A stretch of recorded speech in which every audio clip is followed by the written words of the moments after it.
ஐயா வணக்கம், உங்களுடைய பேர் என்ன? இந்த பகுதியில சுமார் 1.5 அடிக்கு மேல தண்ணி சூழ்ந்திருக்கு. எப்படி பாக்குறீங்க? இந்த பகுதியில் வந்து ட்ரைனேஜை முதல்ல கிளீன் பண்ணோம்னா நம்மளுக்கு இந்த மாதிரி தண்ணி நிக்கிறது கம்மியாகும். பிளாஸ்டிக் நிறைய இருக்கு. இந்த மாதிரி கழிவு நீராகட்டும், அதாவது ட்ரைனேஜ் இதெல்லாம் சுத்தப்படுத்தணும். சுத்தப்படுத்தி நல்ல வடிகால் வசதியை செஞ்சு கொடுத்தோம்னா இந்த தண்ணி நிக்கிறது குறையும். அப்படி குறையும் போது இந்த வாகனங்கள் எல்லாம் ரொம்ப பழுதாகிறதெல்லாம் கம்மியாகும். இப்ப கார் எல்லாம் பாத்தீங்கன்னா இங்க இருக்கிற கார் இவ்வளவு தண்ணி ஏறிட்டே இருக்குதுங்கிறதுக்காக பிரிட்ஜ் மேல கொண்டே நிறுத்துறாங்க. பல லட்சம் ரூபாய் கொடுத்து வாங்குற பொருளுங்க எல்லாம் வீணா போகுது. தண்ணி உள்ள வருது. உள்ள வந்து போன வாட்டி தண்ணி உள்ள வந்துருச்சு. போட்ல வந்து எல்லாம் எங்களுக்கு எல்லாம் உதவி செஞ்சாங்க. அது இல்லாம இந்த உள்ள இருக்கிற பொருளுங்க எல்லாம் வீணா போகுது. பகுதி தாழ்வான பகுதிங்கிறதால தண்ணீர் சுமார் 1.5 அடி உயரத்துக்கு இருக்குது. இங்க இருக்கக்கூடிய வாகனங்கள் இப்ப மட்டும் தான் பழுதாகிறதா, இதுக்கு முன்னாடி பெஞ்ச மழைனால வாகனங்கள் பழுதாச்சு.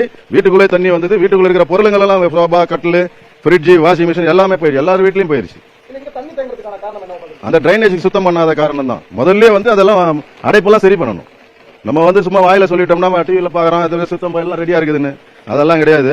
உண்மையா இறங்கி வேலை செஞ்சு இதை சுத்தம் பண்ணாதான் மழை காலத்துல காப்பாற்ற முடியும்.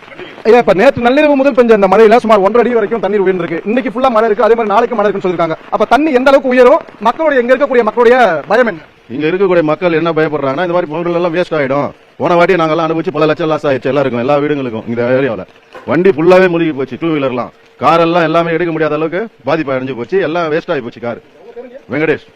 ராயபுரம் பகுதியில் தண்ணீர் தேங்கியிருப்பதால் மக்கள் சந்திக்கக்கூடிய பிரச்சனைகளை களத்திலிருந்து செய்தியாளர் அன்பழகன் வழங்கினார். விவரங்களுக்கு நன்றி அன்பரன்.